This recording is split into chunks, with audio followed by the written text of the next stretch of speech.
Men, listen up. If what we talk about today resonates with you, I strongly urge you to take action. There simply is no time to waste. Whether it's solo work, banding with your friends, or even seeing a therapist, I really want you to pay attention to this today, because if you don't take action and this applies to you, you could really set yourself up for a life full of regret. Today, we're going to be covering Chris Williamson's male sedation hypothesis. Now, let's get into it. So y'all, when we look around society right now, what do we see? We're seeing loneliness and mental health issues skyrocketing, in addition to a rough dating scene. So today, we're going to be examining those parts of society, but as it particularly relates to young adult men. So just for general background information, men make up roughly 80% of total suicides.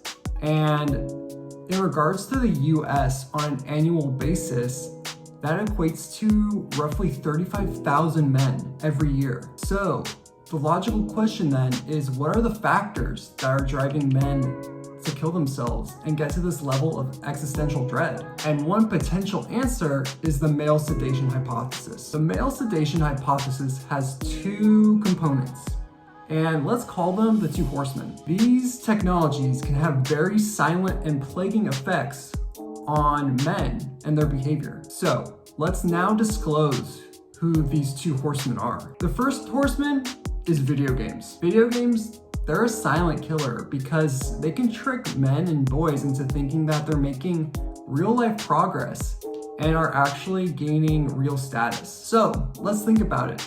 Let's say we're jumping on a game of Call of Duty multiplayer. What exactly are we doing? Many individuals like myself back in the day, we would jump on the game, band up with some friends, and we would level up our characters, get as skilled as possible at the game so that we could be simply the best in the game. You foster a sense of brotherhood and you level up your skills and you gain recognition from those around you on the game. So when we analyze video games from an evolutionary psychology perspective, they're particularly dangerous for young adult men for this reason. According to this perspective, men are status-seeking beings, right? We want to have influence. We want to be recognized. So these video games send us cues that we are, building up a community and gaining status. However, these cues are fake because they don't actually translate into the real world. Sure, online friendships, they can be beneficial, right? But let's face it, online friendships, they don't replace in-person friendships. And the status you gain from playing Call of Duty or some other video game, it doesn't translate into real life. Think about it, right? Like, let's say you're approaching a new potential romantic partner or an employer. Which do you think will impress them more? That you're Prestige 3 in Call of Duty, or that you're a master video editor? Of course, the video editor, right? So now that we've covered the first horseman, let's dive into the second. And that is adult movies. Adult movies, they can be very dangerous for men for a few particular reasons. First, they decrease approach behavior. Let's think about it, right? If a man is watching adult movies, right, and he's getting that constant little reinforcement in his brain that he's been successful in his biological mission of reproducing, why is he going to be motivated to approach women or whoever he's attracted to? Approaching is already scary enough, right? It's hard. The fear of rejection, the fear of being perceived as a creep, and the on-demand access you have to adult movies all come together really to create a barrier for men to approach women.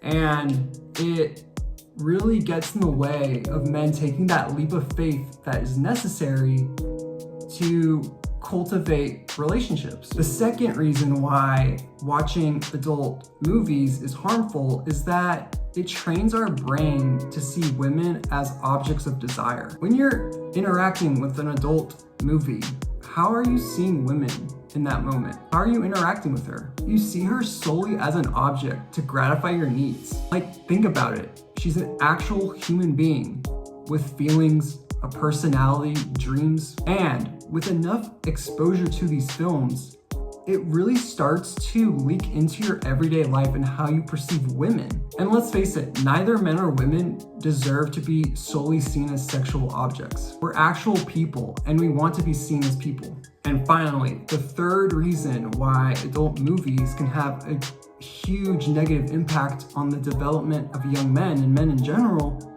is that it literally alters your brain and can have negative impacts on your intimate relationships. Andrew Huberman, on a podcast, he delved into that watching adult movies on a consistent basis has the potential to literally rewire your brain to become aroused by watching other people do the deed instead of you. The consequences of this is that when you actually get into a relationship with another person, it can have potential effects on your ability to be intimate with them and just literally erode the relationship. Additionally, the use of adult movies during a relationship, let's face it, it can produce a lack of drive.